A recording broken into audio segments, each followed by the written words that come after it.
would be the equivalent of a governance of perfect love, where it really allows and inspires people to be in a place of self-governance, not that we're leading because we're about the circle, like you said, not the triangle, not the hierarchy, but that we're inspiring people to rise in their own sovereignty and surrender so that they may govern themselves. And there's that trust you were talking about that gets built for all of us, and we develop networks of trust where we're all thriving in our gifts. Great, beautiful.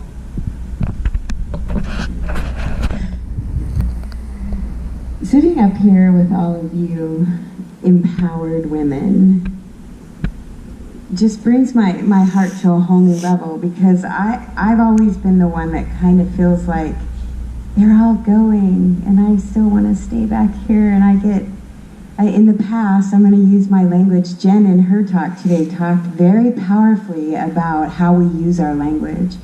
And I know that a lot of women have felt like we couldn't use our voices, and maybe that has to do with past life things or something like this, but I know that we are rising in our own sovereignty, and it is such a beautiful thing to witness the circle and seeing us step out of the mentality of kings and queens and coming back to the council mentality. And I think that's why so many of us were inspired to be on a panel together speaking to these topics and giving permission to ourselves to implement more. For me, it was exercising more masculine principles, because I've always been the one that's been very nurturing and receptive, and so excited to see my sisters shine in their power and just hold space for that. That's been the path, but it is time for all of us to really hold each other and see that there is such a beautiful thing happening with women in leadership, that we can turn the ship around, so to speak. So I think we're all here for that reason. I'd like to know, by a show of hands, why so many of you were inspired to come into this panel. Was it because you were feeling that call to see the feminine rise and to feel that energy of the feminine coming into play and seeing, what are we going to do for our earth? What are we here to do for our children? Like Annalise was talking about, what's happening with the children, and actually using your voices. How many of you came in here just because it seemed like a good idea, or did you come in here because you felt that you were a part of the radical shift that's taking place and you wanted to step into your leadership and here? Thank you. It's beautiful to see the men raising their hands. Well, I thought it was a wonderful idea to keep her happy. That was great. He said, I thought it was a wonderful idea to keep her happy. That's beautiful. Thank you. Thank you for all being here. I'm just going to add something short quickly. I see also leadership often, I do see women stepping in leadership roles and taking, again, a masculine approach, right? Like, oh, I got to force my way to the top and then I can scream from the rooftops. And it's great. If that's who you are, go for it. All the support. But I also, as you said, see this quiet leadership that, again, happens within our communities, our circles, and this pond rippling out, right? Throw the stone in the pond and you see the ripple. I see such a huge power in all these circles forming, right? Of different women coming to their power and having their awakening and starting to speak their truth and forming their projects or whatever they're passionate about, be it music or sacred geometry or travel or whatever it may be, or bringing people together, as Michelle does so beautifully. And to me, that is leadership. It doesn't have to be something, I'll say this for myself, I knew leadership to be corporate world, right? But then for me, I kind of got scared about, well, I don't want to be the one that's sitting there rah-rah from the rooftops for the feminine. And I realized I don't have to, because my way of leadership are these circles, is just speaking my truth through, in my case, writing. That's just a medium that I like to use. And that's how I can be a leader, is just by speaking the truth of my experiences, to have other people remember their heart and have other people remember that, oh, this is who I really am, the re-remembering we've all talked about. And that's leadership. So that's how we can all be leaders. It's not the competition for who's the loudest or who has the biggest following on Facebook or whatever those measurements of success that we all used to or still go by. It's just speaking from the truth all the time and letting that ripple out to your friends, your family, your children. That is leadership, first and foremost. Beautiful, thank you. Well, I love with leadership that people truly step into what we're here to do. We are each such a piece of the puzzle, and really honoring that. I love seeing women that are beautiful and flowy feminine. I love seeing women that are firefighters and warriors and priestesses or whatever it may be that truly lights them up. And I feel that if we were to bring leadership into more of a political arena, wow, imagine honesty. Imagine caring about each other, as Sarah did today. You know, imagine putting what's best for everyone and, you know, unification. And for me, a lot of it is about integration, that we integrate it all. And on that note, on a playful side, women in leadership would have more time in nature, almost like Google does. You know, what about breaks at work for massages? What about breaks at work, you know, to hold hands and create a vision? You know, and we laugh, yet what a world we'd live in. And I really believe there have been, in our ancestors, matriarchal societies where beauty and nurturing and honoring and caring and softness, as well as strength and efficiency and power and getting things done, because women know how to kick ass and multitask and do so much. Laura's the queen of it. And also we know how to be quiet and still and to listen. And on that note, I'll keep listening to what our other sisters have to say. Yeah, I feel like you all said it all. Someone passed on this. I always have so much to say. You guys are so brilliant. Seriously, I'm like, yep. So for me, when you guys are talking, I just keep envisioning quantum playgrounds around the world. It's just have to say, like, this is it. It's a concept of, like, bringing people outside, getting them to play, getting them to be in their bodies and trust themselves again.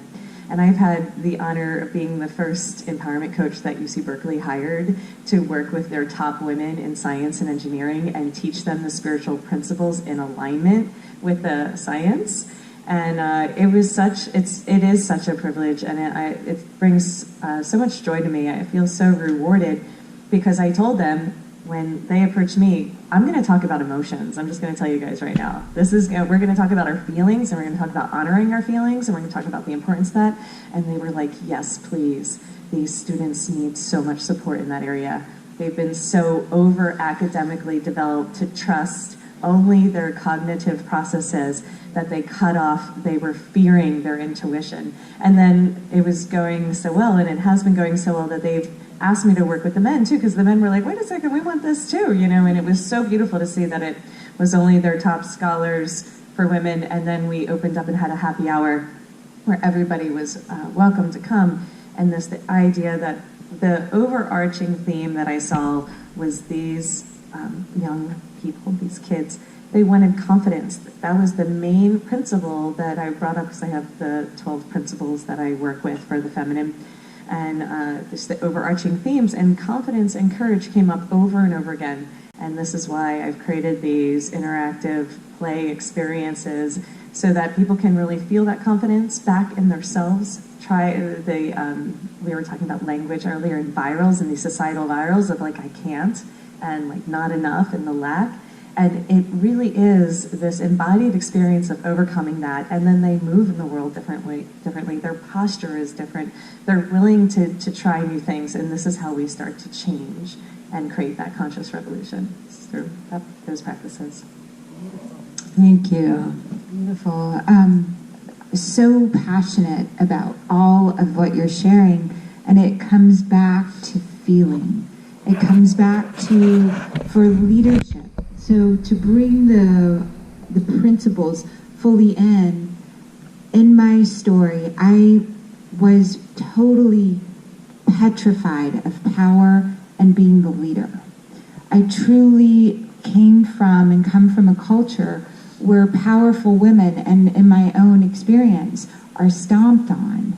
It's women are not given a voice, and you can very quickly be taken out and harm your entire family from showing up in a particular manner in society. So I struggled with leadership and really fully being able to embody the role of leader. My website was a gift from someone that wanted me to have a website. My bio was written by someone I hired in the Philippines when I learned she was living on the streets. I helped her develop a business in the Philippines. Much of my stuff is misspelled because it was written. Like the graphics that were made.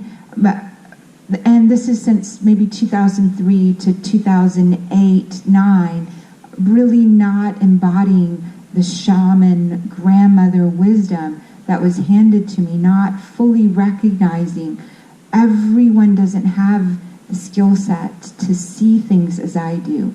Meaning I went to med school before I learned people don't see energy and matrices and bodies out of alignment. I didn't realize you can't shift consciousness with love and the energy and the light shift around a person. It took a lot of really healthy babies being born in villages out in the field before I recognized, and doctors telling me, what are you doing? Other doctors saying, what are you doing? For me to recognize I had something special. And I believe we each have something special. You have within you something that no one else can bring to the planet. A way of seeing, a way of speaking, a way of loving, a way of creating and forgiving and embodying the energy field that no one else can do. And so leadership, to me, really truly involves embodying the next most brave thing that you can imagine yourself doing that will contribute in a powerful way to yourself or someone else. And along that path, that leadership, and for me it's funny to say, like, wearing clothing that makes me nervous to be seen in is an act of bravery, but it allows me to be fully aware of my energy, my feeling, so that I know myself to be able to measure what's coming from your energy field versus my own energy field. So to me, leadership is a moment-by-moment practice of remaking yourself with the elements given in the particular place that you're in to deliver the maximum result possible for those with you, and not making it personal to yourself. And to just follow up on that, to be leaders in our own lives and follow our own intuition and empower ourselves to make those kind of decisions instead of always seeking someone else to rule us. I think that's the new face of leadership. And I think Jesus came to the planet to show us that we all have the power of love and the Creator inside us. It's already there. We're just uncovering it. We're remembering. Thank God. Thank you. And Valerie would like to end with a few things. For me, a great leader is someone who inspires. And so I think this is about co-creation. We're all co-creating this new earth together. And so we're all leaders. We're all leaders in what we have to share and what we have to offer. And, you know, I use some of my quantum terms. We're all fractals. We're all pieces of this puzzle. And I've been weaving a lot of this puzzle, as many of us have. And I started to see this amazing quilt. And it's this quilt because we're really the human species. And so for me, as one species, how do we all get along? I think this is what we're really trying to figure out. And women know how to get along. And yes, I think men have also been waiting for women to work together, because even women have come from a very competitive place, especially in business. I also came out of business. I was in the internet industry and started a company and sold it. And for me, it was, oh, wow, this is amazing. It's all about the money. And then 2 weeks later, I thought, well, this sucks. This doesn't feel good. What am I really doing here? This is not fulfilling. Money was never fulfilling for me. So I think as a society, as a planet, again, we have to choose what's important because we know money is not it. It's the wealth we have within us and together as this cooperative. So for me, leadership is cooperation and collaboration. Great, beautiful. So with all this powerful, dynamic, feminine leadership, there still may be a tendency to slip back into societal roles of overdoing, of overachieving, of overgiving. And I'm wondering how the women bring that back into balance and walk their talk. And a big part of that is self-nurturing, is not continually to give, do, but regenerate and self-nurture and self-love.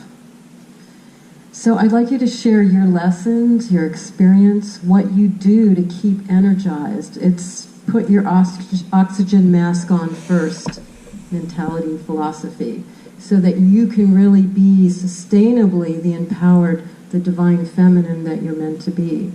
So I'm all sure you've gone through your own tests and lessons on that. And what have you come to now that keeps a regenerative force in your life?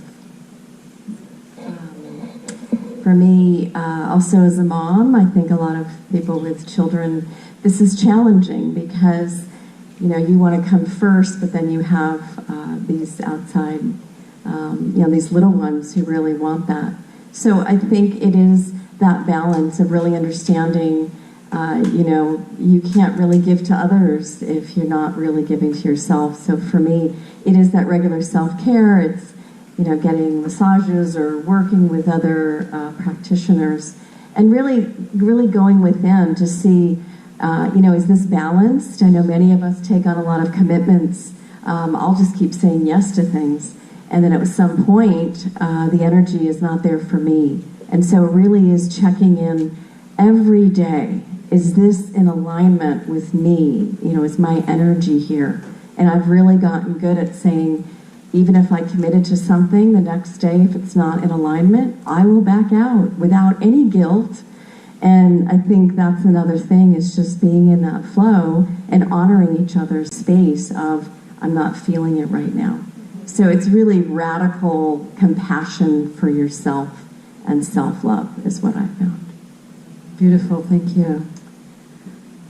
Oh, I think one of the biggest things that in general women are stepping deeper into is, like we've talked about, our sovereignty, but not in retaliation to a system that hasn't worked, the patriarchal system or whatever that is that we want to call it. And I think in my own experience, I was in a very patriarchal kind of dominated environment, and for a long time did not even recognize that I had choices.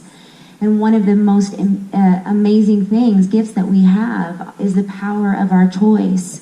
And when we are able to really, like you said, when we're going within and really listening to what our bodies want to tell us, what that inner voice wants to tell us, sometimes what we hear is that what we are in, the life we have created, is not in alignment with our highest purpose. And so sometimes we are brought to a point of choice where we as women get to exercise our choice into walking into a life that is in alignment for us, that we are in relationships that are in alignment for us, that we are in a career that feels in flow with what we are here to actually bring to the world. And so I know this takes a lot of courage, and I again, it's amazing to be with women who are all really demonstrating this in their own lives in very unique ways, and that we are all such a unique piece of this puzzle. Thank you, Michelle. I guess we're going down the line. That's the flow, yeah. That is the flow right now. I recently went through something where I had to put that into practice. One of my dear family members became very ill, and I found myself in the position of being a caregiver. And when I saw what it was doing as far as depleting my emotional, my mental, my physical, and my spiritual body, I recognized it. It was almost like flashing red lights. And I asked for divine assistance on what I needed to do. And what I needed to do was hire somebody to help care for this beloved who doesn't want to be named, this family member that doesn't want all of the business out there, and I totally respect and honor that. So I put everything on hold. I was supposed to be co-facilitating a trip down to see the whales calf in Baja, and like you said, Valerie, I said no without any guilt or remorse, and knew that I needed to be in this position to caretake. But at the same time, I also realized, wow, I'm going down. So what can I do? And what was happening also it was happening in Colorado. There was a gathering, the Star Knowledge Gathering with Chief Golden Light Eagle, and maybe some of you are familiar with his work, the 1111 teachings. And my spirit knew I needed to be there for that solar eclipse and to be in the co-creational field, because one of our missions on Earth, or at least what I'm feeling right now, is how important it is to harness the energy of the group energy to co-create what we're looking for and what we want to see in government, in politics, with our planet, what's happening, and to actually be in that space of co-creation. So when I felt my spirit, my flame felt like it was diminishing, I was able to get the flow happened where the caregivers came in, and I was able to leave with no guilt. Typically, we as women would feel a lot of guilt leaving a loved one in the hands of someone else who's nurturing them instead of us nurturing them. It's kind of a control thing that I think we've had to do as mothers and wives and daughters. And I was able to do that without guilt and go to this gathering, and miracles, magic, it was beautiful what really happened. And I felt that self-care brought me back so that I could actually even be here today, because this only happened a couple of weeks ago. So that's just a story of that self-nurturing. On a regular basis, I say all of us, we get together a lot. All of these women on the panel, we do. We get together a lot. We take hikes, do yoga, tone, go to hot springs, and love on each other. Another thing, I remember when Eden was pregnant, and I felt like she needed touch, this healthy touch. As sisters, we can love on each other and caress each other and give us what we're needing. And we all seem to know it. Maura's really great at it. She comes over and loves all over us and touches all over us. And it's really healthy the way that we can nurture each other that way. So that's my little 2 cents. I'm going to say a lot of what you said, basically the same thing, but just to touch on that, I'm horrible at self-care, admittedly, and because I have a 2-year-old and now just 4-year-old, horrible sleepers. I'm up all night with them still, breastfeeding still, and having a wolf puppy and 3 businesses and work with my husband, and we're both very type A, and so it's horrible. And I crash. I constantly, my health is like, oh, it's okay, get in there, I can manage, and then I crash again, and then I dig myself out of a deep hole and come back. And as much as self-work most of us do, sometimes it's still really hard to acknowledge I need to put myself first, because I'm not going to. That's just not my personality yet. But that being said, 2 things have helped for me. One is you talk about guilt, and that's a big thing.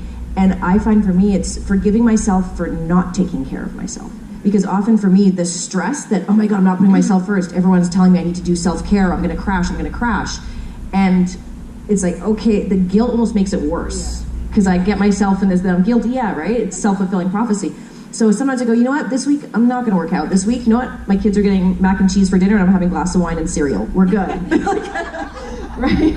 And other days it's raw vegan, fancy meal. It's fine. And so just being okay that it's gonna wave. It's not gonna be every day I'm gonna get a pedicure and go, out sit in nature. If I can, great, but being okay that I don't. And nature, we all know, huge. We moved out to the country, sort of, and just being able to be in nature and sit, as we all know, 5 minutes, it's huge for restoring myself.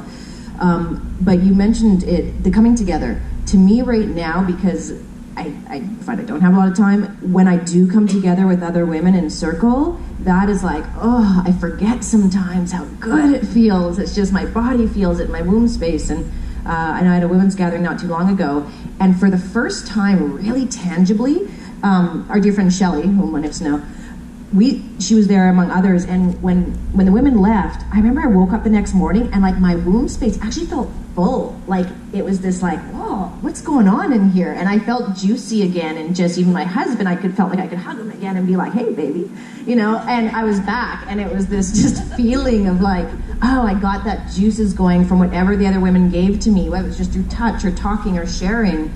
That is big, and I think for men too, men coming into the men's circles I see is huge as well, as there's something we give to each other when we're with our own kind, so to speak, and what we can give, right? And it's really nourishing, so that to me is a big piece of it as well. Great, thank you. And a little briefer, because we're going to honor the next people coming. One thing that comes to mind, when I was young, my father used to say, if you want to see what you look like, take a look at your friends.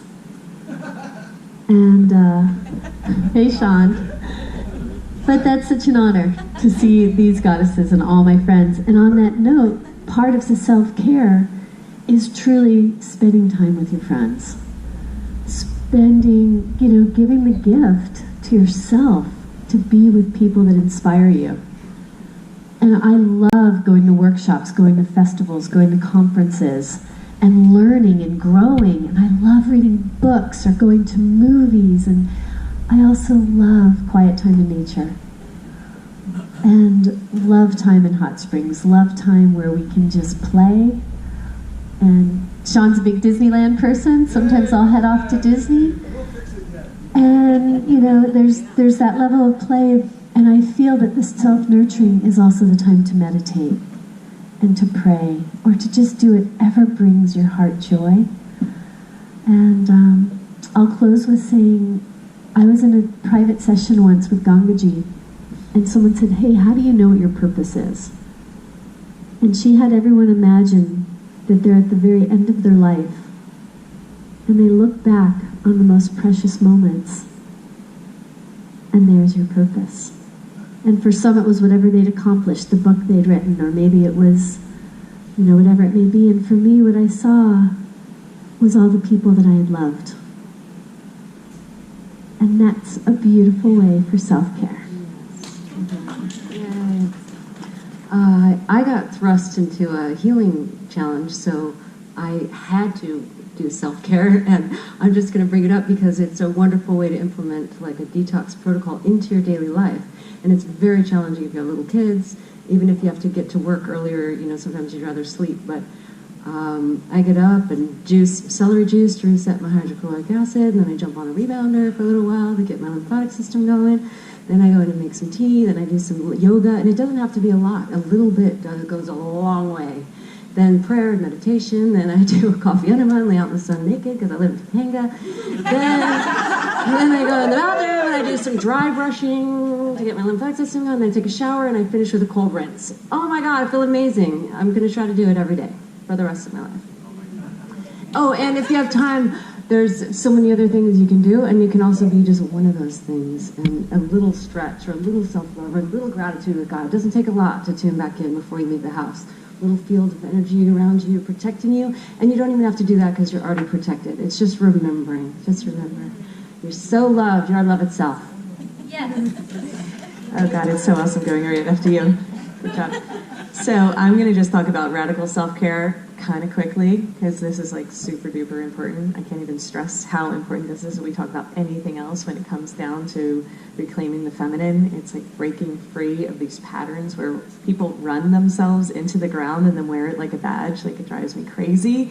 And all of my work, everything I do, is to invite people and give people permission to shine and come back into loving themselves, taking care of themselves. You're truly the only person who's fully responsible for yourself.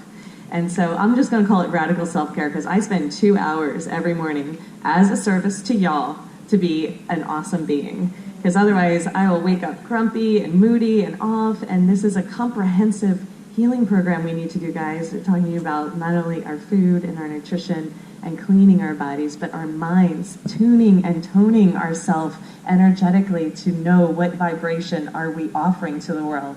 This is how we co-create. And we talked about how important it is for collaboration, that we ask for help, that we know that there is support and assistance there. That's the feminine way. This idea that we have to do it all of ourselves, that's so old news. And this new paradigm is wanting us to come together and fluff each other up, So I want to be here as a source of inspiration. So radical self-care, 2 hours every morning. Inspirational quotes, inspirational videos. Find something that brings you alive and do it. Meditation, nature, yoga. I'm like full on. This is what we're here to do. And that is what is bringing us back into balance because we're so far off, guys. Like just okay, not good enough. If we're going to run the not good enough, I want you guys to be optimal, radiant, brilliant, alive. That's what I'm hoping for each one of you. Yes, thank you, Jen.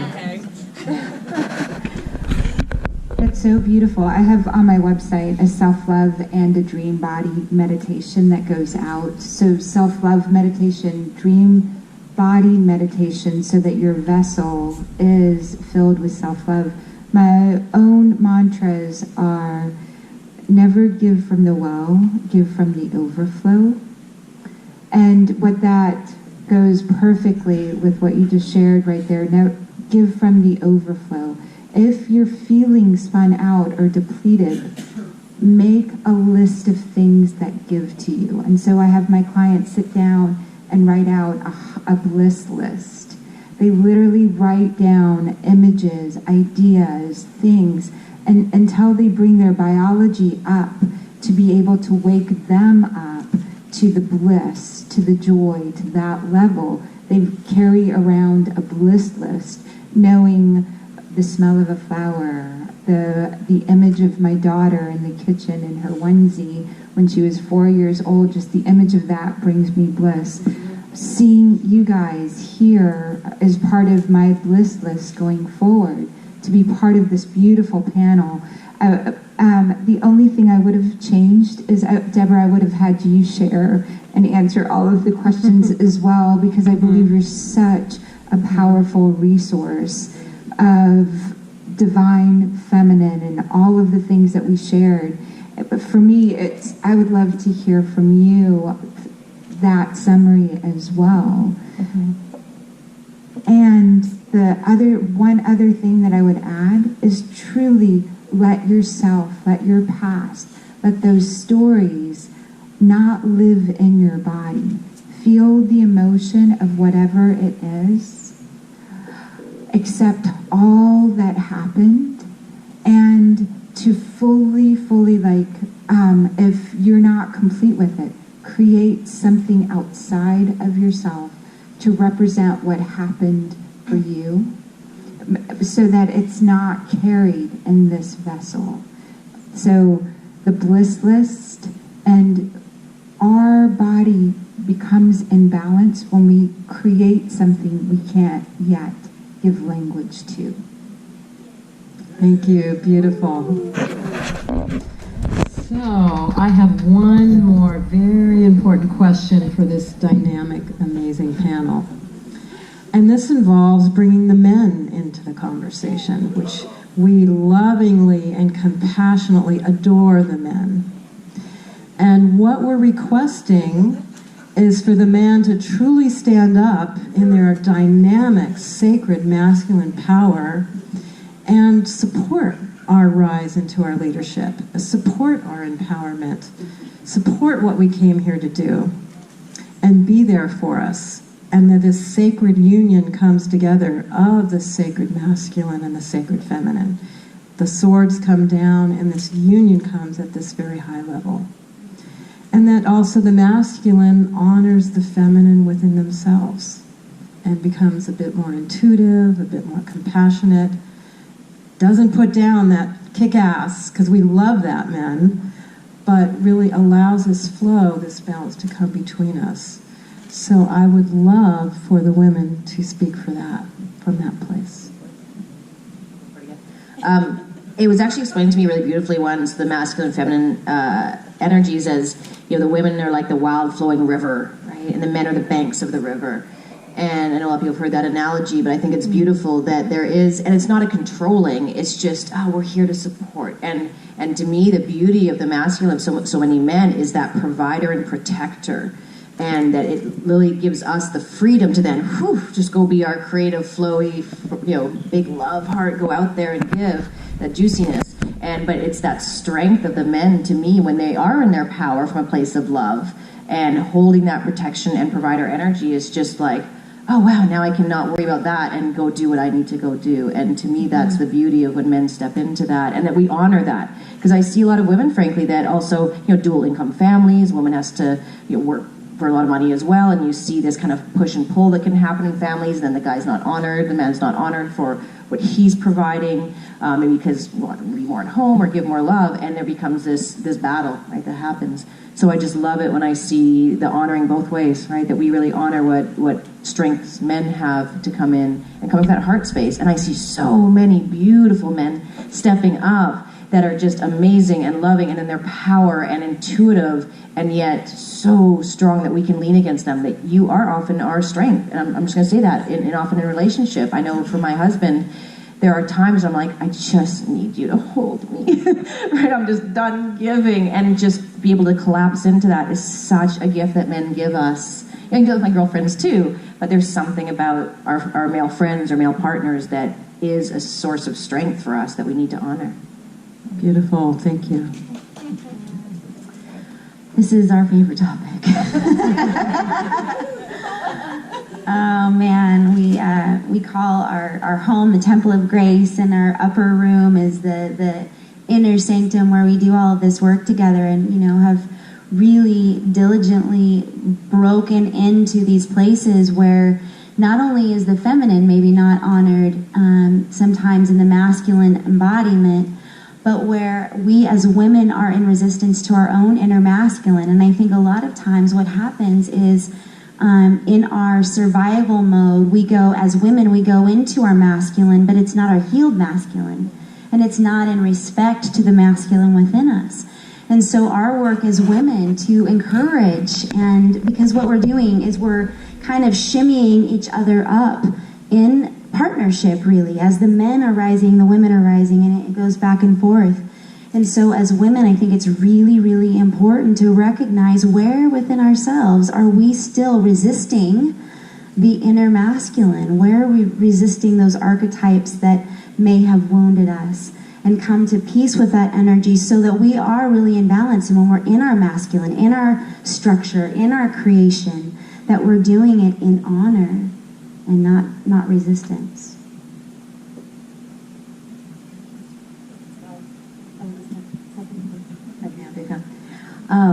I know there's this, I don't know, it's the Native American, I see it around Facebook where, you know, men are here to protect women so we can do our work. And that's when there's an honoring back and forth. And somewhere along the lines, it changed from protection to control. And so I really think about, you know, if we go back to those traditional role of, you know, I want to feel protected but not controlled.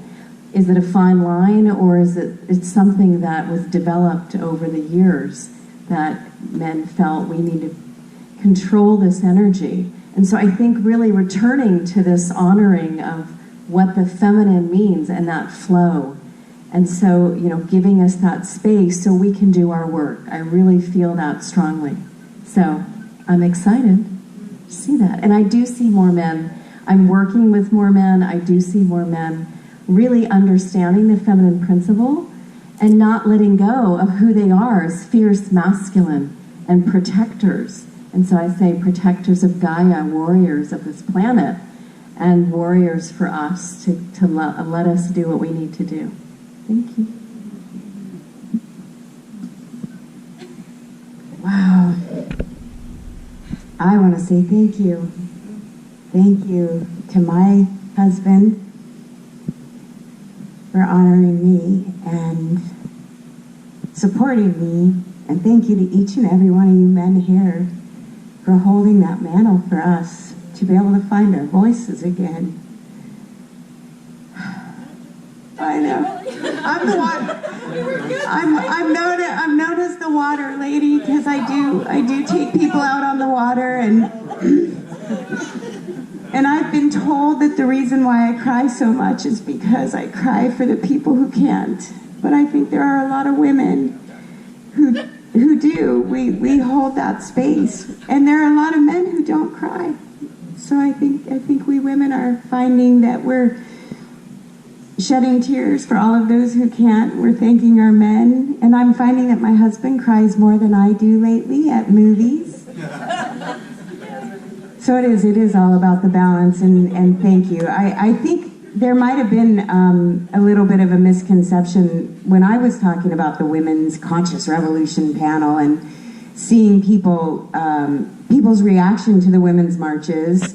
There were a lot of men who were sharing with me that, this is that feminist movement, and they were feeling insecure and feeling like women weren't supportive of men's role. And I said, absolutely not. That, this panel of women, I can speak because I know every single woman on this panel, all very much appreciate and honor the men. So I would like us all to give a hand to the men for being here and supporting this panel. Thank you. Thank you. And thank you, Sean David Morton, for honoring us, for being in our flow while, you're getting ready to speak. Thank you. I'm just digging it. You girls talk a little bit. Yay!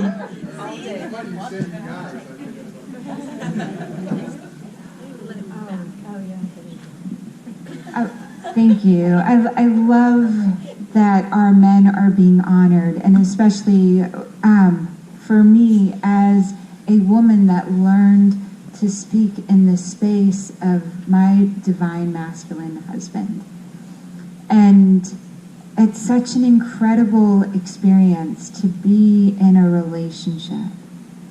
And it's such a powerful thing to fully understand and ground that in research as well. I'm so grateful for this man who can allow me space to find the words and to take the research.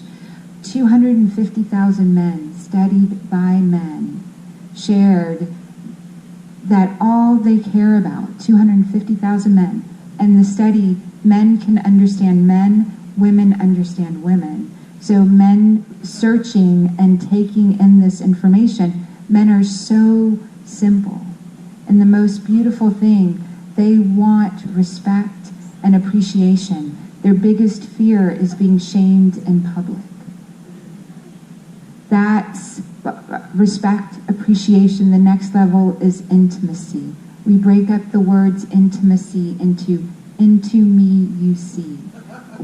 When a man is sharing with you his heart, when he's sharing his feelings, you don't offer anything but respect and appreciation. You then find the time later on for him to be able to get feedback from you, because the women have PhDs in connecting, relating, sharing, seeing into each other, feeling each other's energies. But men on the banks, that into me you see, that intimacy, when they're giving it to you, you allow them to speak and let them find deeper and deeper ways for you to see into them.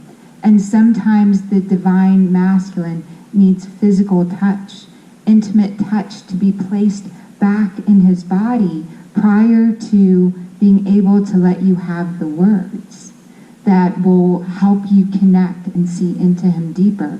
And then the very top, the one thing they want, the divine masculine, her happiness, the spirit energy's happiness.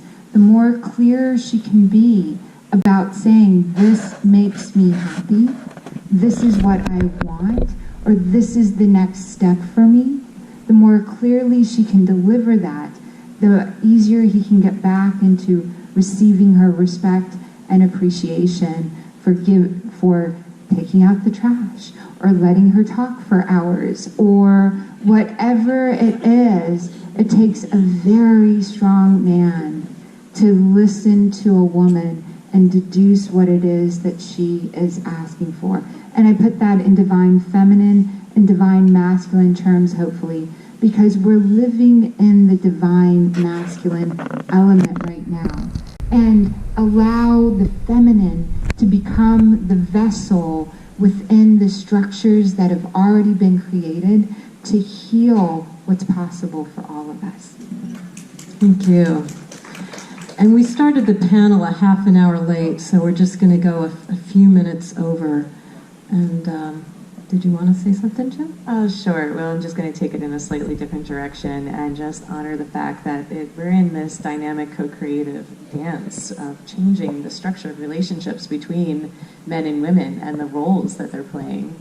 And for me, I like to come back more to the idea of the balance and the integration and the harmony, the harmonizing between the masculine and feminine that lives within each one of us. So in honoring the men, I'm honoring the feminine in the men as well as honoring the masculine in myself, and then inviting both to come out and play and changing the structure of the roles so that we can actually birth a new paradigm that doesn't just look like what we have learned, but we are like entering those deep waters of listening to the inner domains that are guiding us and giving us new wisdom about those roles and what they look like. And I'm also coming from a place of not being married and having children and having the empowered choice to live this life differently. And I really honor and respect that choice, and I take responsibility for creating the new paradigm of relationships between the masculine and feminine and what that means for men and women. Yeah. Thank you. I love men. And just to touch on that, I was raised by a feminist, and from Norway, where everyone's egalitarian, and I also can box like a guy and wield a sword and a staff, and so I have this masculine element. But at the same time, I grew up thinking men and women are not the same. We don't want to be corporate, some of us do, but not all of us do. And so just finding our roles and honoring that, and sometimes it is different. Just like in gay marriages or partnerships, there's also a feminine and a masculine. So it's kind of honoring your strongest suit, just like a society works when everyone's able to fulfill their gift, when we fulfill our purpose. Then society functions. It's when we're forced into these false gender roles and false, wage slavery and all that, where we get really distorted. So I think that's where we're moving towards. More and more people are following their truth and finding their purpose so they can make a difference and have a meaningful life. That's what it's all about. So I'm grateful that I wish that for all of us, that we can fulfill our purpose on the planet with grace. Om Namah Shivaya. Thank you, guys. I also love all men and all flavors. And I love fathers, I love brothers, and I love our friends that are males. I love our partners that are males. I love our lovers that are males. I just love all of the masculine. And if you think about the yin-yang symbol, it's truly honoring both. It's the divine masculine and the divine feminine. And I think one of the key words is gratitude. When we're really in a heart of gratitude for the gifts that are coming from the masculine, the strength, the productivity, and the partnership. I have some dear friends and incredible partnerships. Even in this room, Brian, Greg, our beautiful Stephen. Sorry about that. One of my best friends. Jason. And we were, Saeed. And Barry's sitting here, who's taught on amazing partnerships and relationships. And we have Sean, and he's with Melissa. And yet I'm also single right now. And truly am grateful for all the men in my life and the roles that they play. And I'm also grateful for all the ways that the masculine honors the feminine and the feminine honors the masculine. Because when we're in that dance together, we truly do get to dance. We truly get to swirl and play and just go off into the magic and living our gifts and bowing in that same namaste to one another. Thank you. And I think we want to end this by really including everyone in this heart energy, because we're here speaking, but we're really all one, speaking the same. And I'd also like to invite just a few burning comments from anyone in the audience of what you experienced and what's coming up from you after having this. So.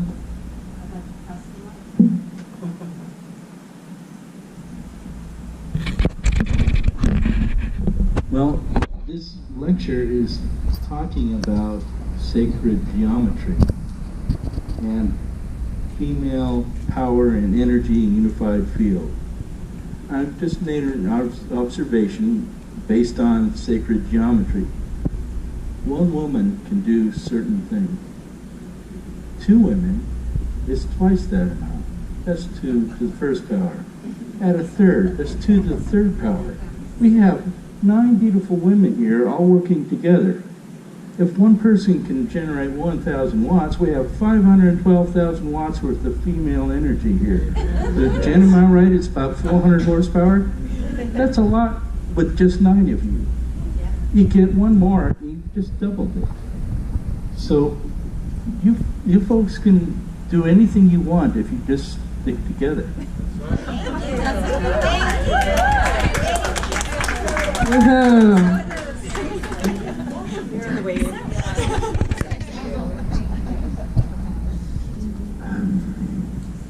In summary, being a coach and a speaker and a teacher, helping women being the feminine, to see this presentation, this display of feminine leadership, it warms my heart. It also reminds me to keep going because there's so many women don't yet get this, and to hear it from a masculine voice is unusual, so I like doing this more and more because it's time that women heard it from both sides, that we need you. The feminine leadership has a lot more room to grow because there's a lot more room for it to grow into. Other women need to hear this from all of us. So thank you. Well, may I suggest something? I would like to welcome everybody who was here today and all the ladies and speakers. Thank you so much for coming and speaking. Thank you. Basically, the energies are so negative out there after the presidency. So we are not only they're speaking, we're balancing the psyche of consciousness for women and feminine and womb out there for mothers and to honor women. So if you guys don't act now, future would go unbalanced. So my suggestion is you guys, or we create an event for you. We do a 2-3 days women's conference in Los Angeles or another city. Somebody got to donate money for that. Whoever has got a deep pocket, contact me, 5devents.com, David at 5devents.com, or my phone number on the website, or Debra will connect you with me, or all the ladies know me. Thank you so much. God bless. Let's make the future. Don't wait for anybody. You guys are the mothers of the planet. If you let go, the planet will go too. So if you don't act today, there is no tomorrow. And excuse me. Worry about the consciousness. Worry about because if the balance of masculinity, femininity goes out of balance, we will go back to dark ages. That's it. I think that's funny.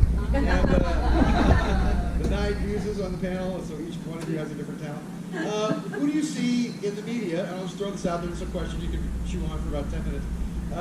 Who do you see in the media as being representative of what you represent? There are no real role models anymore. I mean, you know, Jude Cleaver and the Brady Bunch mom are long gone. So who is it that you see as role models for what you feel and you represent in the media? Marianne Williamson. Okay.